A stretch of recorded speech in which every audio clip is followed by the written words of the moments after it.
À la fin de Save, j'ai été contacté par Xavier Niel. Je suis très à l'aise en tant qu'entrepreneur à prendre mon temps. Aujourd'hui, on est dans une mouvance sociale du tout de suite, d'agressivité, etc., etc. Et moi, c'est vrai que finalement, quand je regarde les plus grandes réussites qu'on a dans ce pays, c'est pas forcément des gens qui ont été très agressifs, vite tout de suite, gagner 1 million ou perdre, tu vois, les quelques millions d'euros que j'ai perdus, tu vois, dans l'opération Remade. Je sais pas comment t'expliquer, c'est vraiment un sujet qui vient... ça t'a pas empêché de dormir, quoi, quand t'as eu le truc? Non, on est assez déçus finalement chez Mobile Club encore aujourd'hui de faire 20 000, 25 000 clients, tu vois, aujourd'hui. On se rapproche plutôt de 30 000 même d'ailleurs.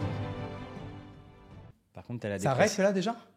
Ok, bon. Ah ouais, bon, bah ça démarre. Non, mais vas-y, en vrai, tu gardes ton coca, en vrai, on garde. On reste comme as. On ok, reste très bien. hein. Du coup, en fait, depuis tout à l'heure, on parlait Ouais. location, on était parti sur les locations de bagnoles ou quoi. Ça va, Damien? C'est cool? Bah ça va super, et toi? Bah écoute, ça fait plaisir. Je crois que la dernière fois qu'on s'était vu, ça devait être lors d'une soirée chez The Family ou quoi. Alors après, ça fait peut-être 10 ans. Je continuais de te suivre, on va dire digitalement parlant. Ouais, et en plus, c'est marrant parce que juste avant toi là, il y avait Thierry, CEO de Mastéos, qui était dans ce fauteuil. Ouais. Et évidemment, à un moment donné, quand il parlait de sa situation, t'as dû un peu suivre. Bien sûr. Il m'a reparlé de Save, et ça que. Surtout que c'est nos clients. Ah ben voilà. Et en soi, c'était un peu le même principe. Mais bon, l'idée ouais, de te recevoir, bon, c'était toutes les situations sont différentes, mais en tout cas, ouais, bah, comme beaucoup de startups, mais bon, finalement, Mastéos est venu comme ça, pas devant ton mic, parce que c'était quand même assez gros. Donc c'est vrai que il n'y a pas non plus énormément de projets très visibles, qui ont levé énormément d'argent, etc., qui connaissent des restructurations. Mais on va en voir là, à mon avis, de plus en plus. Ce qui paraît, ouais. Bon, de toute façon, ça, encore une fois, je pense que l'histoire de Save, tu l'as raconté entre 7 et 1 million de fois. L'idée, c'est peut-être pas de le redire 1 million une énième fois. On est plutôt là pour parler de mobile.club. Et en plus, on peut je pense que un peu de Save avec plaisir. Ouais, si à un moment donné, on y revient sur un exemple ou pas, on peut. Et tout à l'heure, du coup, moi, je bosse jamais les épisodes avant de les faire. Et je me suis dit que par souci un peu de professionnalisation, je suis allé quand même sur ton profil LinkedIn pour voir quand même 2-3 trucs pour pouvoir rebondir. Et une histoire dont je me rappelais plus, c'est que, en fait, de base, mobile.club, c'est grâce à Xavier Niel que tu as cette idée et que du coup, tu t'en viens à le monter. Alors peut-être que je fais 2-3 raccourcis, mais du coup, c'était quoi cette histoire? Ouais. Bah écoute, à la fin de Save, j'ai été contacté par Xavier Niel, quelque chose peut-être comme juste entre 3 parenthèses, mois. Peut-être pour ceux qui connaissent pas, juste rappeler en 2 mots ce que c'était Save. Ouais, bien sûr. Save, c'est une startup que j'ai lancée en 2013, qui a été très médiatisée sur la scène startup parce que croissance vraiment exceptionnelle à l'époque, en tout cas. C'est vrai que maintenant, il y a une autre génération de startups très agressive, mais à l'époque, c'était quand même un dossier spécifique. J'ai monté la boîte en 2013, j'avais 22 ans. Moins de 3 ans après, on était 500 employés présents dans... Tu vois, Mastéos, c'était 400 là. Ouais. Donc 500, c'était quand même impressionnant. Ouais, c'était gros. Et tu avais 22 ans. Alors qu'eux avaient 30 ans et quelques, tu vois. Ouais. Ils étaient deux. J'ai fêté mes 25 ans avec 500 employés, du coup. Ah, c'est ouf. Sur un modèle de réparation de téléphone. Donc on ouvrait des petits magasins qui ressemblaient à des kiosques situés la plupart du temps dans les centres commerciaux, où on était capable de faire des réparations express pour les clients pendant leur expérience shopping. Donc on changeait les écrans, les batteries, etc., etc. À cette époque-là, on faisait quand même 40 millions d'euros de chiffre d'affaires. On est toujours d'ailleurs, Save existe toujours et est toujours le plus gros réparateur parce que ça a été de repris en Europe. Ouais, ça a été racheté 2 fois même d'ailleurs en fait depuis notre sortie. Voilà, et puis du coup on a été surmédiatisé après parce qu'on avait été très visible à ce moment-là. On avait fait une grosse levée de fonds pour l'époque qui était 15 millions d'euros. Je dis pour l'époque parce qu'en 2014-2015 c'était un équivalent 150 millions aujourd'hui. C'est vrai que maintenant 15 millions en fait ça impressionne presque plus personne, alors qu'à l'époque, moi je me rappelle l'histoire de Save, on était tous et en fait ce qui était ouf, c'est qu'en plus c'était un sujet qui était pas tech, en fait c'était un sujet avec beaucoup d'RH et beaucoup d'ops. Ouais, c'est vrai. Et du coup c'est ça en fait qui en faisait en fait un dossier si spécial, et en plus qui était René, alors je vais peut-être te dire une connerie, mais tu étais tout seul, non? Ou t'avais des associés? Ouais, alors après, tu sais, on n'est jamais très longtemps seul dans les projets, mais en effet, c'est une boîte que j'avais commencé un peu seul. Et puis t'étais jeune, en fait, c'est ça aussi qui est... Et j'étais très jeune, ouais, tout à fait. Et puis j'étais bien accompagné, mine de rien. Toute la scène start-up, tu vois, parlait quand même beaucoup du dossier. J'avais beaucoup de amis, mentors, accompagnateurs du projet, si je puis dire, qui étaient des gens qui avaient beaucoup de résonance dans l'écosystème start-up. Donc tout ça, ça a évidemment beaucoup aidé.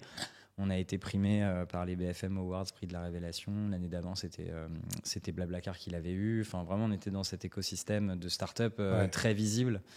Voilà. Et puis, donc, 2016, on est rentré en redressement judiciaire. Donc, en fait, on a préparé une restructuration de la boîte au début de l'année 2016. On s'est rendu compte qu'on avait énormément grossi. Il y a plein de choses qui se sont très bien passées. On avait construit une belle marque. On avait réussi à aller chercher la profondeur de marché de notre secteur. Mais on avait beaucoup de pertes. C'était lié à des problèmes de qualité de pièces détachées, des vols internes, des magasins qui avaient été ouverts beaucoup trop rapidement et sur lesquels on n'avait pas réussi à trouver. Tu peux redire, je crois que j'ai plus la stat en tête, mais tu t'ouvrais combien de magasins par semaine à un moment donné? En 2015, on a ouvert 120 magasins dans l'année. C'était plus de 2 par semaine, quoi. Donc c'est quand même incroyable. C'était même, en fait, c'était même 1 par jour parce qu'en réalité, ce qu'on faisait, c'est que ouvrir des magasins, quand on dit ouvrir des magasins, on pense à une clé qui s'ouvre, mais il faut le fabriquer. Ouais. Donc carrément, on avait transformé tous nos kiosques avec des kits. Et en fait, on allait s'implanter avec déjà des plans archi qui avaient été validés, parce que quand tu rentres dans un centre commercial, tu viens pas avec ton tréteau, hein, tu vois.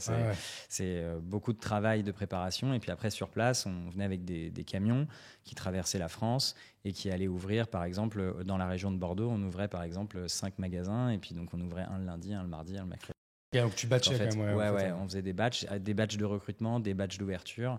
On avait processé un modèle d'ouverture de magasin qui était assez lourd opérationnellement. Oui, parce qu'encore une fois, c'est ça. En fait, c'est que des business comme Save ou comme Mastéos, en fait, c'est des vrais business d'ops et de RH, et c'est ça en fait qui rend ces business. Si je dis pas scalable par essence, j'ai raison ou pas complètement? Je sais pas. Je trouve que tout se scale, j'ai envie de dire, mais c'est vrai que il y a des difficilement métiers, du coup. Ouais, il y a des métiers qui sont notamment quand c'est pur digital, ça paraît plus facile à scaler, mais tu sais, au final, avec un pas de recul, il y a beaucoup de problématiques. Bon, tous les business sont différents, mais en tout cas.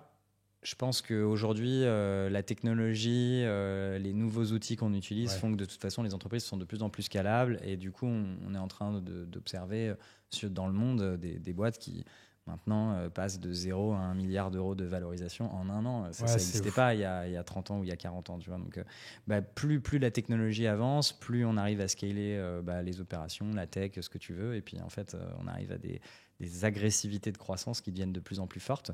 À ce moment-là, du coup, on n'était pas valorisé à 1 milliard, mais en tout cas... Je crois que même à cette époque, en France, il y a une seule boîte qui est valorisée à 1 milliard, qui est Criteo. Parce que même Blablacar et compagnie, je ne pense pas qu'ils vaillent encore 1 milliard. Tout à fait, ouais. Déjà, mais en tout cas, après, peut-être une seule, je crois. Si on enlève les free, les ventes privées... Je parle des startups. Ouais. On ne parlait pas de licorne encore à l'époque. Hein. Non. C'est vrai que le mot licorne est arrivé un petit peu après, en vrai. Donc, en effet, il y avait Criteo à l'époque, mais... Donc voilà, nous en 2016, on se rend compte qu'on perd beaucoup d'argent, on réalise qu'on va pas réussir à faire une série B dans les conditions qui nous conviennent. Moi, je fais un bridge avec mes investisseurs et grosso modo, la direction qu'on prend tous ensemble, c'est de restructurer la boîte dans le dur. Donc on place la société en redressement judiciaire, ce qui se prépare. Faut se préparer. Tu n'arrives pas devant le tribunal comme ça en disant je suis en cessation de paiement. Tu peux me redresser, fils. C'est bon. Voilà. Non, parce que si tu n'arrives pas à préparer, tout simplement, en fait, tu arrives au tribunal de commerce. Et tu passes directement à la case liquidation sans passer par la case départ. Voilà. Et il n'y a pas d'appel, c'est liquidation, ciao, game over. Il y a un commissaire-priseur qui vient dans la boîte, qui vend tout ce qu'il peut pour payer les créanciers, et puis c'est terminé, quoi. Quand on dit payer les créanciers, c'est leur payer l'État en premier, et en général, ça n'arrive jamais jusqu'aux autres, quoi. Oui, c'est souvent ça. Et donc nous, on était préparés, on avait bridgé, donc on avait du cash, on a préparé tout un plan. Ouais. Moi, j'ai rencontré tous les administrateurs du tribunal avant, j'ai choisi celui qui me convenait le plus. Il faut comprendre que... Tu peux choisir tu sais, les process tribunal de commerce, c'est toujours un peu spécial. On va dire, il y a toujours des règles un peu différentes pour certains dossiers, certaines boîtes. Quand tu arrives au tribunal de commerce de Nanterre avec 500 employés, tu es le dossier de l'année. Ok, parce qu'en fait, il faut sauver le plus de monde possible, quoi. Exactement. De toute façon, ce qui est logique. Exactement. Le tribunal de commerce a toujours l'objectif premier d'essayer au maximum de mieux gérer, en tout cas, le sujet social, le volet social. Dans les offres, parce que je ne sais pas, vous, à l'époque, combien d'offres il y a eu sur la table ? Nous, on n'a jamais eu d'offre, parce que justement, on n'est pas jamais passé par la case liquidation. Mais même quand tu es en redressement, tu peux passer par la case repreneur, non ? Non. Ok. Enfin, Mastos, c'est leur cas. Ça veut dire que ça se termine par une liquidation judiciaire. C'est-à-dire que là, ils sont en redressement. Ah oui, ok. Le repreneur rachète les actifs et après on ferme la boîte. Mastéos, c'est très très différent.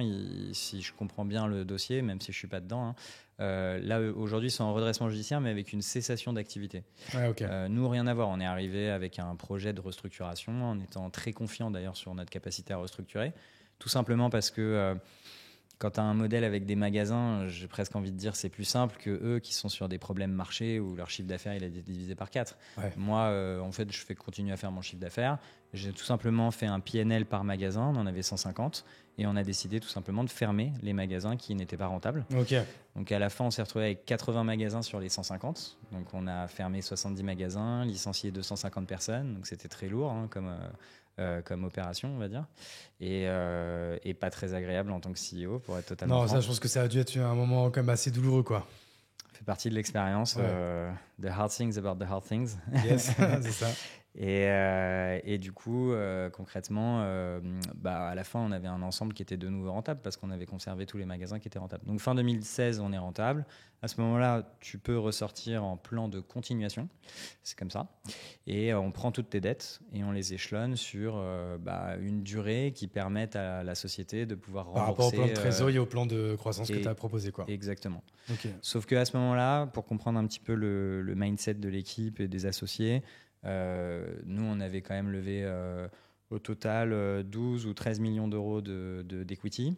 On avait 10 millions d'euros de dette, parce qu'on avait levé 5 ou 6 en dette bancaire et on avait 4 de dette opérationnelle. Pour expliquer aux gens peut-être qui ne sont pas trop adeptes, c'est que donc vous étiez donc avec des fonds, avec du VC du coup, donc avec des ventures capital. ID Invest, notre lead. Voilà, qui ont du coup mis, alors, combien tu disais, 12 au total, ouais. 12 millions, et en fait, donc c'est-à-dire que c'est de l'argent frais qui arrive dans la boîte, et ça en fait, tu peux souvent pratiquement le doubler. En fait, avec du coup ce qu'on appelle de la dette bancaire, ou ça peut être BPI, c'est exactement ça. Du coup, parce que du coup, tu es en fonds propres ultra positifs. Eux, ça les met en confiance et ils disent OK, on s'adosse à cette levée pour vous donner encore plus de cash pour vous permettre de croître plus facilement. C'est exactement ça.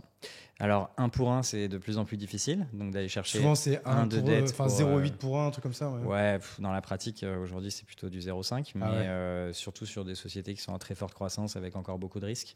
Mais nous concernant, on n'avait pas, les dettes n'étaient pas complètement folles, mais du coup, tu as 10 millions d'euros de dettes et de passifs qui, du coup, est gelé pendant toute la procédure. Et après, tu sors en plan de continuation quand tu es capable d'y faire face et de rembourser justement tous les créanciers de la société. Ok. Vous, ce qui était votre cas. Ce qui était notre cas. Donc, la période la plus longue sur laquelle on peut justement rembourser ces fameuses créances, c'est 10 ans. Et donc, à coût de 10 millions d'euros, c'est 1 million d'euros par an concernant Save. 80 000 euros tous les mois. Ouais, voilà. Donc, on était à peu près en capacité de le faire. Sauf que, moi, gérer une petite PME française pendant 10 ans qui va faire que du remboursement d'un passif, 12 millions d'euros qui ont été investis par les investisseurs. Bon, en fait, il faut comprendre qu'à ce moment-là, du coup, la boîte était sauvée. Donc, moi, j'étais très rassuré sur l'aventure, sur les employés, etc. Mais stratégiquement, la boîte était cassée. Puis moi, je commençais à être fatigué. Je te cache pas que même si ça s'est fait sur un court laps de temps. Toi, à ce moment, t'as quoi? T'as 24, 25 ans là 2016, 25, 25, 26 en décembre.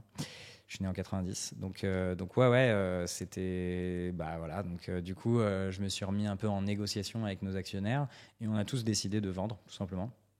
Donc là, qu'est-ce que vous vendez? C'est que tout le monde vend les fonds on vend également nos titres, en fait. Donc c'est comme une vente très classique d'une boîte. On a vendu nos titres.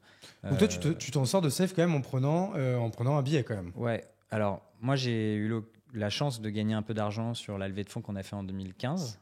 Avec il y avait une partie cash out. Ouais. Okay. J'avais sorti 1 million d'euros.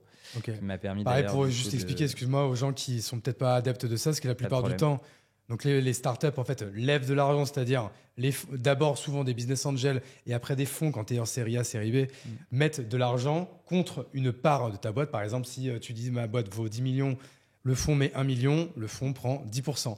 Mais parfois, et ça arrive de plus en plus, en fait, pour on va dire déstresser et dérisquer les founders, ils proposent de mettre une partie, donc on dit en cash out, c'est-à-dire en fait de prendre une partie de la boîte, mais aussi de racheter une partie des titres du founder. Donc, par exemple, dans ton cas, 1 million. Donc, en fait, ils se disent, au moins, Damien, il a 1 million de côté. Il peut s'acheter sa RP, il peut être tranquille ou quoi. On sait que maintenant, l'argent, c'est plus son problème. Il va bien dormir la nuit et il va être focus pour exécuter comme une brute C'est ça. le projet dans lequel on Le investit. mot français, c'est secondaire. Il y a le primaire, qui est l'argent qui rentre dans la société. Le secondaire, c'est des ventes qui sont faites entre associés, mais l'argent ne rentre jamais dans la société. Okay. Donc en effet, de plus en plus, dans le cadre des levées de fonds, il y a une partie qui vient en primaire, en levée de fonds, et il y a une partie qui est du secondaire. En l'occurrence, nous, en 2015, on a eu une petite partie de secondaire qui a permis de sortir quelques actionnaires qui avaient envie de sortir. Donc peut-être des BA du début. Ouais, exactement. Ouais. Et puis, même peut-être certains salariés qui avaient des BSPCE, je sais pas. Non, c'était pas le cas. On existait depuis 1 an et demi. Tu l'avais pas encore fait, ouais. Ouais, exactement. Donc voilà, qui m'a permis d'ailleurs de pouvoir investir dans beaucoup de startups. J'espère qu'on y reviendra peut-être un peu après. Carrément. Et puis du coup, en 2017, au moment où on a vendu, il y avait une toute petite partie de cash, une grosse partie de dette. Malheureusement, on n'a pas. Enfin, le deal était un peu compliqué parce que donc la société qu'on a choisie pour reprendre Save, donc on a vendu nos titres 12 millions d'euros.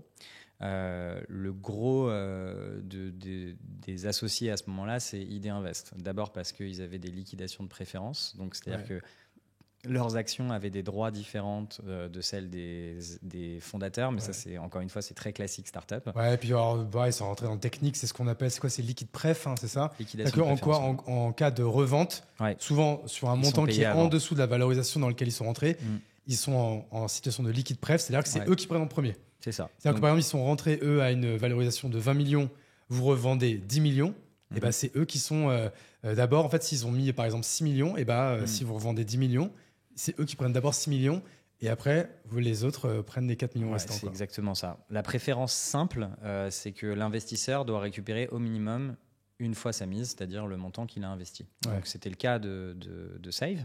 Donc au total, il y a 12 millions d'euros qui ont été investis dans Save. Et donc, si tout le monde avait eu des liquidations de préférence, je ne me rappelle plus d'ailleurs exactement de la composition des droits, des actions, hein, mais grosso modo, 12 millions d'euros qui ont été investis. Quand la boîte se vend 12 millions d'euros, c'est d'abord pour les investisseurs et zéro pour les associés. Donc dans notre cas, on a réussi à négocier pour qu'il y ait quand même quelque chose et que la répartition ne se fasse pas exactement sur ce qui avait été négocié au moment de leur investissement. Et donc on a créé des nouvelles règles qui convenaient à tout le monde pour ce deal. Pour que tu prennes un peu aussi quelque chose sur la revente, quoi. Exactement. Et puis du coup, ID Invest, eux, ils étaient actionnaires de Remade, la société qui nous a rachetés. Ah ok, donc ça restait dans la maison. Ils ont été facilitateurs du deal, exactement. Et eux, ils étaient particulièrement chauds sur le deal Remade. Et c'était une société qui était en très forte croissance aussi, beaucoup plus industrielle.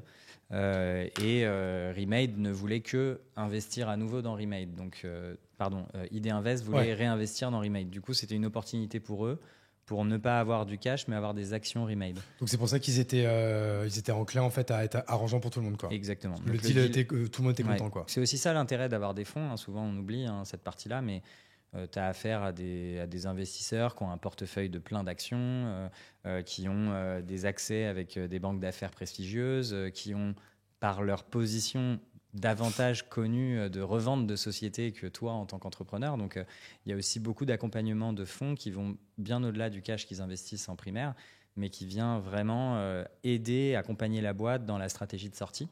Ça, c'est vraiment quelque chose qu'on ne prend pas suffisamment en compte. Et en l'occurrence, nous, ça a été très facilitateur. Sauf que donc ils sont devenus actionnaires de Remade, et Remade, malheureusement, c'est une société qui a connu une liquidation judiciaire, eux, par contre. Ah putain, mais c'est ce qui me semblait.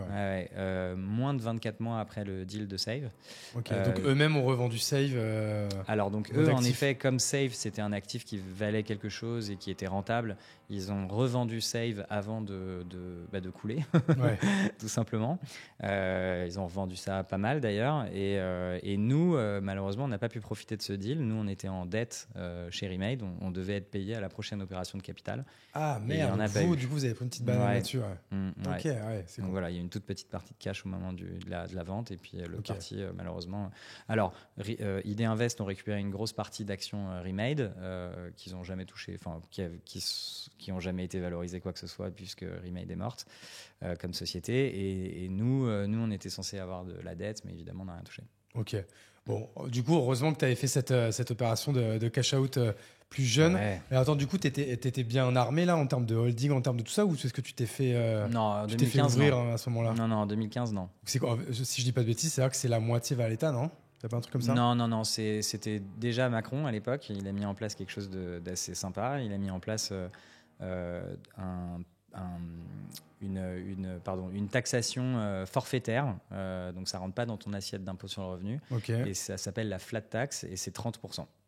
Ok, donc quand tu possèdes des titres à titre personnel et que tu revends ces titres, par exemple 500 000 euros, exactement, tu as une flat tax à 30%. 30%, sauf que c'est uniquement sur la plus-value. Donc, oui, par exemple, si mais ça marche avec des titres actions où il y avait un capital social de 5 000 euros, si tu revends 500 000, bon, bah, tu es taxé sur 495. Quoi. Tout à fait. Ça marche avec les actions de ta société, mais ça marche aussi avec n'importe quelle action que tu pourrais acheter en ligne. Des actions de Total, par exemple. Si tu achètes pour 100 000 euros d'actions de Total et que 10 ans plus tard, tu les revends 200 000 euros, la plus-value, c'est 100. Et donc, tu seras taxé de 30% sur ta plus-value. Donc, de 30 000 euros, ok. Très, très clair. Mais donc, toi, à ce moment-là, tu as 25 ans, tu es sur la fin d'une aventure. Ce qui est cool, c'est que du coup, tu es quand même en partie, on va dire, un peu dérisqué au niveau perso. Je sais pas, je te demandais, qu'est-ce que tu as fait avec cet argent? Tu l'as investi dans l'IMO, tu as investi dans des startups. Comment tu as un peu fait? Ouais, en 2015, bon, c'est pas non plus un montant. Bon, c'est beaucoup d'argent, évidemment, 1 million d'euros. C'était un peu moins d'1 million d'euros. Puis j'étais assez jeune, donc évidemment, c'est un gros montant, mais bon, c'est pas non plus une fortune française. Ouais, mais en fait, ce qui est cool, c'est que tu démarres, en fait, grosso modo, dans la vie. Avec quelque chose, quoi, tu vois, qui est quand même pas du tout négligeable. J'ai surtout démarré dans la vie avec 500 employés, très très médiatisé. Je parle au niveau au niveau finances personnelles. Là. Moi, j'ai toujours, si tu veux, gagner 1 million ou perdre, tu vois, les quelques millions d'euros que j'ai perdu, tu vois, dans l'opération Remade. Je sais pas comment t'expliquer. C'est vraiment un sujet qui vient. Ça t'a pas empêché de dormir, quoi, quand t'as eu le truc. Non, c'est un sujet qui vient tout en bas de la liste parce que. En fait, je pars du principe que je suis dans une industrie et dans un métier qui est dans lequel c'est assez fréquent d'avoir des cash-out très importants, de gagner beaucoup d'argent. Et c'est pas forcément mon objectif principal de gagner énormément d'argent tout de suite, tu vois. Je sais que c'est compatible sur le long terme avec le fait de gagner beaucoup d'argent. C'est aussi pour ça que je le fais. Ça fait partie de mes moteurs, tu vois. Oui, bien sûr. Mais franchement, 1 million, 2 millions, un de moins, machin. Enfin, tout ça, c'est pas. Quand on discutera de 100 millions, ça me touchera vraiment, tu vois. Mais là, pour l'instant, si tu veux, pour moi, j'ai pas encore vraiment vendu une boîte. Ça reste du petit pocket money all the way long, tu vois ce que je veux dire. Ouais. Donc voilà, sans paraître forcément peut-être hautain à ce micro, mais voilà, Save, on parlait d'une valorisation de 40 millions à l'époque. La Mobile Club, la valorisation, c'est 59 millions. Moi, j'ai 60% de la boîte. Bon, tu vois, tout ça, c'est compatible avec le fait de gagner beaucoup d'argent. J'ai envie de dire, les opérations que je rate comme ça, c'est pas très grave, quoi. Ouais. Donc moi, en 2015, concrètement, j'avais une dette perso envers un de mes associés de Save. Concrètement, le premier associé que j'ai eu chez Save, c'est un investisseur qui s'appelait Romain Peugeot, qui a mis 80 000 euros pour avoir 40% de la famille société. Peugeot, je crois que j'avais entendu. Hein. Ouais, de la famille Peugeot. Comme quoi le réseau. Ouais, c'était un copain de classe. Il était dans mon école de commerce. Toi, t'as fait quelle école déjà? J'ai fait l'EBS. L'EBS. Une post-bac, c'est ça? Exactement, ouais. Petite école de commerce de quartier. Ouais. Rien de fou, mais j'ai appris beaucoup de choses. Et donc concrètement, on s'est rendu compte assez vite, lui et moi, qu'on avait fait une bêtise de le faire rentrer à hauteur de 40% du capital pour seulement 80 000 euros d'investissement. Ah ouais, dès le départ, tu lui avais filé quasiment la moitié. Ouais, à l'époque j'avais 22 ans, j'étais à l'école, je savais pas trop, lui non plus. Et puis en fait, très vite, j'ai commencé à rentrer aussi dans l'écosystème The Family et puis côtoyer des entrepreneurs, des investisseurs. Et je me suis rendu compte qu'en effet, le deal... Ils ont tout de suite dit que ça a été une petite erreur. Ouais. Quoi. Du coup, je lui avais racheté des parts. Pour 250 000 euros, je lui ai racheté l'essentiel des parts. Il en a gardé une partie, mais voilà. Et c'est juste que je lui ai dit, je te donnerai les 250 000 euros quand je gagnerai de l'argent avec ce projet. Et ça s'est présenté assez vite. C'était aussi pour ça que j'avais poussé à revendre des titres en 2015. Comme ça, au moins, tu pouvais payer cette dette. Quoi. Donc, déjà, je lui ai donné 250 000. En effet, j'ai fait un petit apport pour acheter un petit appartement à cette époque-là. Et puis, je me suis gardé une poche de, je crois, de mémoire, c'était 200 000 euros pour faire déjà une vingtaine d'investissements dans des startups à hauteur de 10 000 chacun. C'était ça. Ok. Ouais, tu avais une thèse, c'était 10 000 dans chacune. Je crois, attends, toi, t'avais pas réussi à mettre très vite dans Payfit, toi? Il n'y avait pas un truc comme ça? J'ai eu la chance, en effet, d'investir en seed dans Payfit. Tu sais que moi, j'avais eu l'opportunité aussi, parce que j'étais dans l'univers The Family, mais dommage. J'avais 0 € de disponible. Je ne vais même pas faire le calcul, mais putain, en plus, c'était une valo de... J'ai gagné beaucoup d'argent avec. Parce que c'était combien la valo, là, à ce moment-là, de Payfit? Écoute, je ne sais plus exactement sur quelle valo nous, on a vendu nos titres, mais c'était pas très, très loin d'1 milliard de valo. Sachant que j'ai mais le moment où on pouvait rentrer, là... Moi, j'ai payé... Il y a eu plusieurs batchs. Moi, je suis rentré à 3 millions de valo. Ah, et toi, t'es rentré vraiment tout Très au tôt. début. Ouais, Moi, c'était à celui d'après que j'aurais pu, moi, où c'était genre 10 millions, un truc comme ça. Ouais. Mais bon, déjà, voilà, 10 millions, 1 milliard, vous faites le calcul si j'avais mis 10 000. Ouais, donc de mémoire comme ça, je me rappelle plus exactement des chiffres, mais je crois que j'ai mis 10 000 euros et j'ai fait aux alentours de 80 fois la mise, donc Ouais. j'ai gagné 800 000 euros. Ouais, c'est ouf. Voilà, maintenant évidemment, c'est facile de raconter des performances comme ça, mais je raconte pas non plus tous les autres deals dans lesquels je me suis rétamé parce que moi, ma C'est 1 thèse, sur 15, hein, grosso modo, la stat en général. ouais, et encore 1 sur 15, t'as peut-être un 1 sur 15 qui va te rendre seulement tes sous, tu vois. Ouais, c'est ça. Donc, moi, ma thèse, c'est d'investir très très tôt dans les startups. J'ai dû faire à peu près 80 investissements depuis 2015. Ouais, pas mal. Voilà, j'ai eu la chance d'investir dans Zenly, j'ai investi très tôt dans Yuka, Doctrine. Enfin, j'ai fait pas mal de deals sympas. Parce que Doctrine a revendu l'année dernière, non? Ouais, mais moi, j'étais sorti avant. Ouais. Bon, voilà, moi j'investis très très tôt dans les startups, donc j'investis à des valorisations qui sont assez basses, mais du coup il y a un niveau de risque qui est littéralement extrême, c'est-à-dire que la majorité des investissements que je fais, les boîtes sont mortes dans les 2 ans, ouais, en fait, c'est parce ça, qu'elles n'arrivent pas à faire une série A, une série B. Et comment tu fais pour investir dans... Alors déjà bien sûr c'est parce que tu as les fonds qui sont disponibles aussi, mais comment tu fais en termes de temps? Parce que quand même investir dans 80 boîtes, t'y vas parce que des gens que tu connais y vont, ou alors vraiment tu te décides hyper vite, c'est-à-dire que tu parles avec les founders pendant une demi-heure et en 30 minutes tu dis bon c'est assez pour que je dise go, no go. Ouais, c'est à peu près ça. C'est un peu un mélange de tout ça peut-être. C'est à peu près ça. Alors j'essaye de pas justement trop faire ce qu'on appelle le mouton, donc de suivre les avis des autres. Non pas que j'écoute pas les avis des autres, mais j'essaie quand même de me forger ma propre conviction. Ouais. Et d'ailleurs, il s'est passé quand même pas mal de deals dans lesquels j'avais des gens très identifiés qui m'ont dit franchement je le fais pas, n'y va pas, ça sert à rien à cause de ta. Et j'ai gagné beaucoup d'argent et j'ai eu raison de me fier à mon instinct. Donc j'essaie quand même dans un premier temps de me forger ma propre conviction sur les deals. Je vais raconter ce que tout le monde raconte, hein, mais c'est pas grave, ça fait toujours plaisir de rabâcher 2-3 trucs. Il y a grosso modo, quand tu interviens aussitôt, il n'y a pas vraiment de sujet financier dans les boîtes. Donc tu investis seulement sur 3 critères. Numéro 1, l'équipe. Numéro 2, le produit. Est-ce que ce que je vois là déjà, l'espèce de petit MVP, c'est quali, ça me donne confiance. Ouais. Et le troisième élément qui est le plus important, c'est le marché. Est-ce qu'il est assez gros, quoi? Voilà, est-ce que le marché est suffisamment vaste pour que cette société elle puisse grossir à un niveau de grosse entreprise? Parce que on investit quand même déjà à plusieurs millions d'euros de valorisation. Donc, pour gagner de l'argent, il faut que la société se revende plusieurs dizaines, voire plusieurs centaines de millions d'euros. Et donc, il faut qu'elle ait la place de grandir et de faire beaucoup de chiffre d'affaires et de devenir une boîte imposante. Et donc, pour ça, il faut une taille de marché qui est importante. Ok. Et du coup, c'est vrai que si tu as investi dans 80 boîtes en genre 8 ans, donc c'était quand même sur une moyenne de quasiment une par mois, quoi. T'as toujours un peu cette cadence où des fois c'est par gros batch, t'en as beaucoup. C'est vrai, j'avais pas réalisé, pas très loin, oui. En fait, c'est aussi un peu avec les opportunités de liquidité qui sont les miennes, parce que encore une fois, je suis pas une grande fortune française, donc j'ai pas 200 millions derrière moi où je peux investir comme ça tout le temps. Donc moi, j'ai fait cette première enveloppe d'investissement. J'ai quelques fonds qui sont revenus, ça m'a permis de continuer à réinvestir.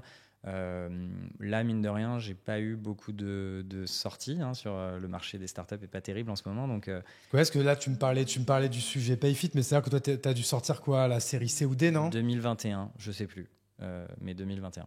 2021, c'est mes impôts qui s'en rappellent. C'est la D, je crois, en 2021. Je crois qu'il y a eu E après. J'ai aucune idée. Bon, bref, c'était il y a un petit. Et Doctrine, par contre, t'es sorti pareil. 2021 encore avant. aussi, je crois. Ok, belle année 2021 du coup. Ouais, mais tu vois, 2022, c'était une année très, très morose pour l'industrie startup. J'ai pas eu de sortie, et 2023 encore pire. Donc en fait. Donc là, ça fait depuis 2021 que t'as pas eu de. Donc là, tu vois, par exemple. Ce qui est déjà bien, en fait, encore une fois. Ouais. Parce que toi, donc, tu me dis, t'as fait quoi? T'as fait 4-5 sorties positives? J'ai dû faire un peu plus, peut-être 6-7. Donc c'est pas mal, t'es quand même quasiment un ratio de 10%, sachant qu'en plus à chaque fois t'as pas juste récupéré ta mise, t'as fait des super... Non, si, là-dedans il y a des dossiers où j'ai récupéré moins que mon investissement. Ah ok, ça marche. Ouais. Non. Ok, non, mais Et je dois avoir peut-être encore une vingtaine de... Tu me poses une colle, j'aurais dû sortir mon petit tableau. Mais en fait, grâce à PayFit, aujourd'hui t'es quand même positif sur ta partie invest. Oui. En fait j'ai eu beaucoup de chance, c'est souvent de la chance d'ailleurs. Moi déjà...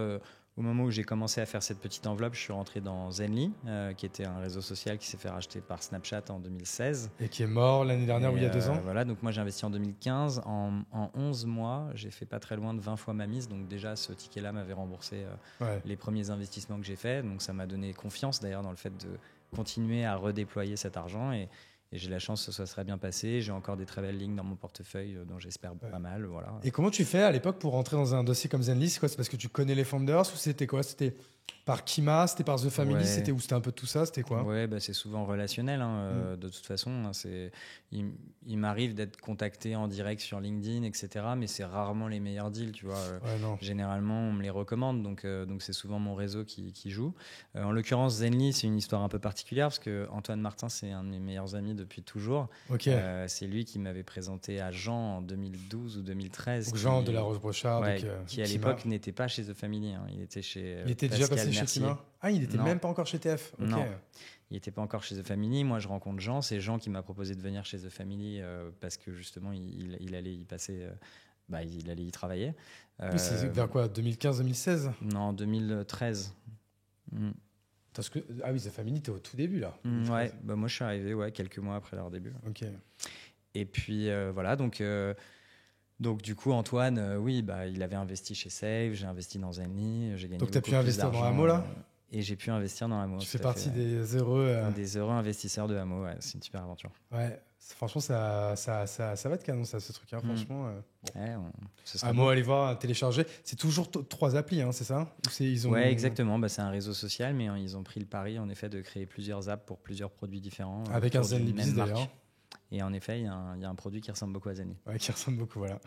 Ok, bon, affaire à suivre. Donc, du coup, il y a toute cette partie invest. Je suppose que pareil, au niveau perso, du coup, tu te fais aussi peut-être plaisir. Je sais pas, t'achètes ta RP ou quoi, ou même sans plus, en fait. Si, en 2015, j'ai pu acheter un appartement, tout à fait. Ok. Bon, voilà. Et voilà. Ensuite, en fait, on vient à la question que j'ai posée au tout début. Et tu vois, finalement, on n'a pas pu s'empêcher quand même de reparler de ça, mais en effet, en même temps, c'est passionnant parce que il y a plein de choses intéressantes et d'enseignements à avoir avec tout ça. Et donc, du coup, il y a ce fameux entre-deux, entre Save et Mobile.club. Donc, le point commun entre ces deux business, c'est le téléphone. Et il y a un monsieur qui s'est lancé dans le téléphone qui a un peu cassé les couilles de tout le monde, qui s'appelle Xavier Niel, avec du coup Free Mobile. Et en fait, à ce moment-là, comment... alors, je suppose que peut-être que Jean de la Rose-Brochard est pas étranger à ça, mais du coup, vous vous rencontrez, vous vous écrivez. C'est quoi déjà les bails un peu? Écoute, je sais pas exactement ce qui s'est passé avant l'email que j'ai reçu, mais j'imagine que Jean a dû pousser à Xavier le fait que j'étais bientôt disponible, que j'étais un entrepreneur talentueux, ça fait plaisir. Moi, à ce moment-là, je vends en février 2017, donc c'est un énorme soulagement en fait au moment de la vente, qu'importe le montant, parce que finalement, je portais un peu la boîte à bout de bras, process tribunal, restructuration. Là, ça faisait 2 ans déjà que tu étais quand même... Dans le dur, non, on est rentré ça s'est fait vite, on est rentré en redressement judiciaire, c'était en juillet 2016. Donc c'est moins d'1 an après notre entrée en RJ. Mais ça a dû être 1 an d'une intensité qu'on n'a même pas idée. C'était intense. C'est le bon mot. C'était vraiment intense. Et puis, en fait, il faut comprendre aussi que je suis la face de la société. Donc, vis-à-vis du tribunal, vis-à-vis des employés, tu fais un plan social, mais tu dois quand même garder les gens motivés parce qu'il faut quand même que tu maintiennes ton chiffre d'affaires, etc. Bon, c'était un gros... les associés, machin. C'était vraiment, en effet, une période intense. Donc, moi, en février, quand je signe... c'est comme si on m'avait enlevé un poids des épaules. Énorme, tu m'étonnes. Donc moi, donc je fais l'intégration avec Remade pendant quasiment 1 an, donc qui est toute l'année 2017. Mais pendant l'année 2017, en effet, je commence à m'intéresser à d'autres business. Et donc, en avril 2017, donc 2 ans après la revente, la signature en tout cas du deal, je reçois un email de Xavier me proposant un déjeuner. Toi, juste là, pendant ce temps-là, tu étais en mode consultant chez The Family, non? T'étais quoi exactement? Chez The Family, moi j'ai toujours gravité un peu autour de cet écosystème de The Family. J'ai participé à beaucoup d'événements. J'y ai été incubé en tant que start-up. Quand j'ai commencé à atteindre une certaine taille, j'ai pu aider à mon tour beaucoup de boîtes de l'écosystème. Tu rendais un peu la monnaie de sa pièce, quoi. Ouais, exactement. Bah, de toute façon, ça faisait partie un peu du truc de The Family. Pay it forward. Pay it forward, exactement. Voilà, moi j'ai pu du coup investir aussi dans des projets. Donc à ce moment-là, j'étais quand même déjà bien souvent chez The Family. Là, c'est ce qui t'occupait un peu dans cet entre-deux là, entre la revente et mobile. Non, quoi. parce que j'étais toujours CEO de Save et qu'en plus de ça, il y avait beaucoup de travail d'intégration. Donc je dirais que ça a toujours été un truc un peu soirée week-end, une fois de temps en temps, mais j'y passais pas non plus mes journées, mais j'étais quand même pas loin. Je participais au dîner, etc. Tu le ravitais quand même. Ouais. Et là, à ce moment-là, Oussama et Alice proposent à quelques entrepreneurs qui ont quand même passé une certaine étape d'accompagner l'équipe plutôt deal flow, investissement. Et donc à ce moment-là, oui, je les ai un peu aidés sur cette partie-là, 2015, 2016, 2017, quoi, dans ces heures. Ouais, c'est ça. Nous, c'était pile le moment où on avait monté Kimono. Je me rappelle que tu étais souvent dans les parages, quoi. Ouais, bien sûr. Ouais. Et donc, du coup, je reçois cet email de Xavier Niel me proposant un déjeuner. Évidemment, je fais le déjeuner avec lui. Comment on se sent quand on sent un mail de Xavier Niel? Il y a un petit moment d'excitation quand même. Ouais, bien sûr. C'est pas anodin quand même. Ouais, mais en fait, c'est surtout le fait de... moi, je me rappelle la sensation, je me rappelle toujours, surtout avoir été étonné d'avoir encore un peu la cote et d'être encore reconnu comme un entrepreneur talentueux. Parce que en 2016, quand on est rentré en redressement judiciaire, on était très très médiatisé. Du coup, on a eu beaucoup d'articles en fait sur notre moi, je trouve que c'était positif. Enfin, après, c'est vrai que j'ai l'impression que c'est hier, mais moi, je sais que moi, j'étais dans l'écosystème aussi. Et quand même, le point de vue qu'on avait tous sur toi, il était quand même plus positif que négatif. Bon, la boîte, on n'appelait même pas ça un plantage, en fait. C'était trop vite, quoi, en fait. Ouais. C'était trop gros, trop vite, quoi. Ça n'a pas été forcément le cas de tous les médias, pour être franc avec toi. Ok, je ne devais pas regarder les médias. Tant mieux. Mais j'ai eu quelques articles à charge qui étaient assez agressifs. Et puis, évidemment, du coup, tu fais ce que fait tout le monde. C'est-à-dire que à ce moment-là, moi, j'avais fait un blog post. Je communiquais un tout petit peu. Mon travail était surtout opérationnel, mais je donnais des news quand même de l'aventure. Et puis, évidemment, tu lis les commentaires en ligne. Tu as des bruits de couloir dans l'écosystème startup aussi. Et c'est un peu toujours pareil. C'est-à-dire que quand les gens réussissent de fou, on dit « Waouh, c'est incroyable ». Et puis, quand les gens se plantent, il y a toujours ce petit côté « Ah, je le savais, c'était trop beau pour être vrai », etc. Ouais. Donc moi, j'ai subi un peu ça. Je m'en suis beaucoup préservé parce que j'ai toujours eu un cercle proche qui a toujours été très bienveillant, très supportif.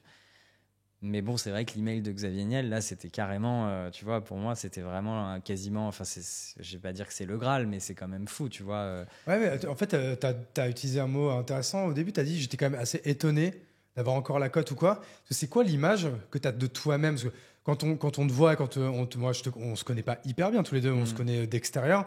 Moi, j'ai quand même l'image de toi, de quelqu'un qui est pas hautain, mais qui est sûr de lui, quoi, qui a confiance en soi ou quoi.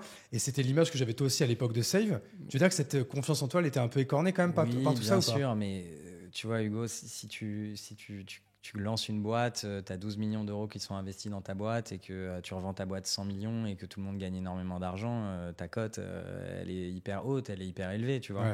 Ouais. Demain, tu fais la même chose, tu plantes les 12 millions d'euros, ta cote, elle est au plus bas, tu vois ce que je veux dire. Donc, je vois ce que tu veux dire. Même si moi, en effet, j'ai l'impression de savoir ce que je fais, de savoir quels échecs on a connus et de savoir comment on a réussi à se retourner et puis moi, j'ai pas honte à dire d'ailleurs qu'il y a des choses qui se sont bien passées chez Save et il y a des choses où on a fait n'importe quoi. On a pris des mauvaises décisions, on a accéléré trop fort à des endroits où il fallait pas. Mais le track record, c'est quand même 23 piges, 500 personnes, 40 millions d'euros de chiffre d'affaires. Ouais. Tu vois ça? Mais les journalistes de Challenge, tu vois, ils le voient pas forcément de la même manière. Ils n'ont jamais monté de boîte, ils peuvent pas savoir, tu vois.